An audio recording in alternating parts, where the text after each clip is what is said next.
Because what the system wants to do right across society is get people to focus on dots, individual dots, a religion, family, job, football team, whatever. There's nothing wrong with focus as long as you hold peripheral vision and you can see how your focus connects out into other things. That's not what the system wants. It wants that.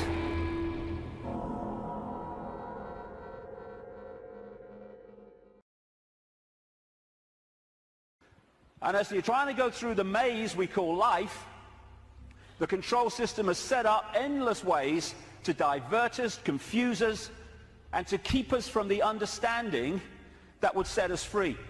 The elephant in the living room appears when you connect the dots. When you connect enough, the elephant it's so blatant.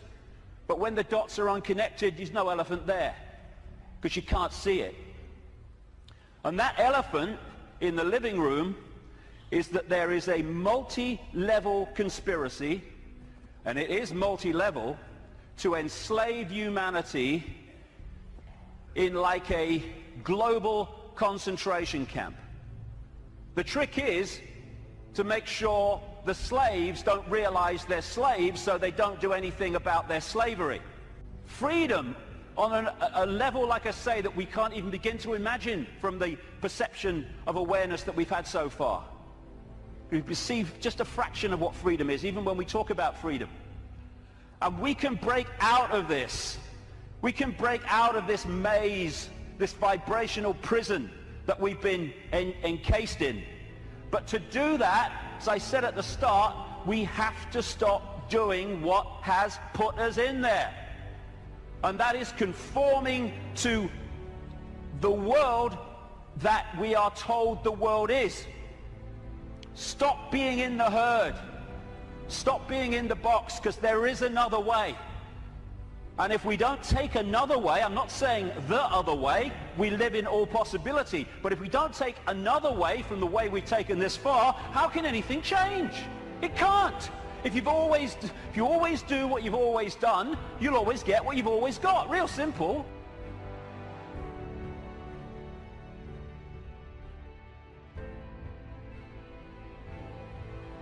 And we don't have to all be the same. You can look the other way.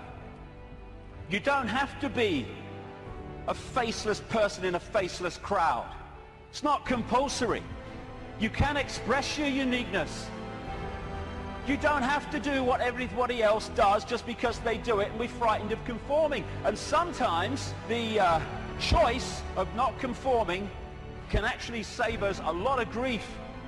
And it will in the next few years. You don't have to swim with the tide.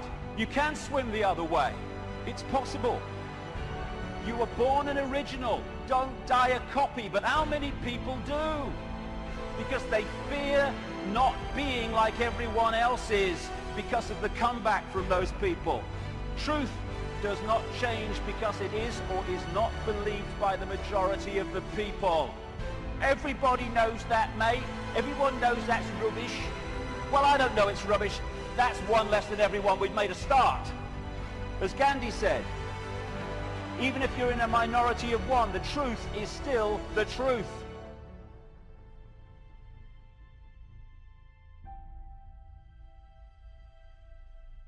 And this is the stadium on which it all plays out. The human mind. You cannot control billions of people physically. You can in certain small areas, yes, with your tanks and your bloody tasers and all that rubbish, but you can't do it to 7 billion. You have to control the way they perceive themselves and the world, and therefore through that make them behave the way you want them to. So if we're going to go down this route of freedom, first of all, we need to free our minds from the programming of a lifetime. Free our minds from the belief that what we're programmed to believe in schools is the truth about anything. It's not there to enlighten us. It's there to program us with a certain perception of reality which we carry through our lives, so we will be good little slaves based on who we think we are and what we think the world is. Free our minds from the diversions and the nonsense and, hey honey, she's after the car, quick. And while we're doing that, over here, the world is being orchestrated. Not for our benefit either. Free our minds from the belief that the mainstream media is interested in telling the people the truth of what's going on in the world. It's there to do the opposite. It's to tell us the version of reality the control system wants us to believe, so we will respond and react in the right way.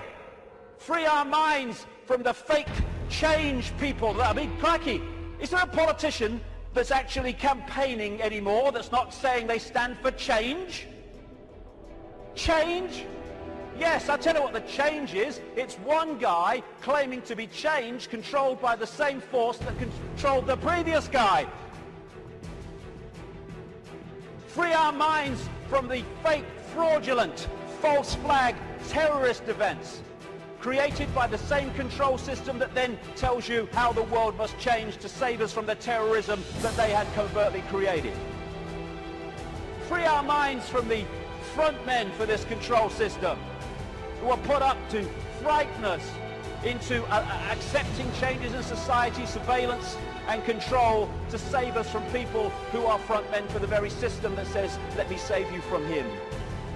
Free our minds from the bullshit nonsense about human-caused global warming, which is nothing more than a way of introducing and justifying more and more controls and massive, massive increases in taxation, making fortunes for people like him. Free our minds from the idea that Big Pharma, the pharmaceutical industry, is in any way interested in human health. It's not about human health, it's about Big Pharma wealth and more. Free our minds from the four-letter word that controls the world, fear, that traps us in these vibrational boxes called fear. And free our minds, more than anything else, from the idea that we are Charlie Jones or Ethel Smith. We're just Joe Public. We've got no power. The choice is to become conscious, to realize that Ethel Smith is an experience, not who we are.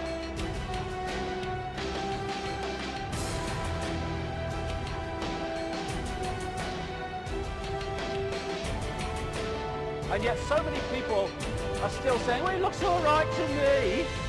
Looks all right to me. To have your head in the sand, you have to be on your knees. The two go together.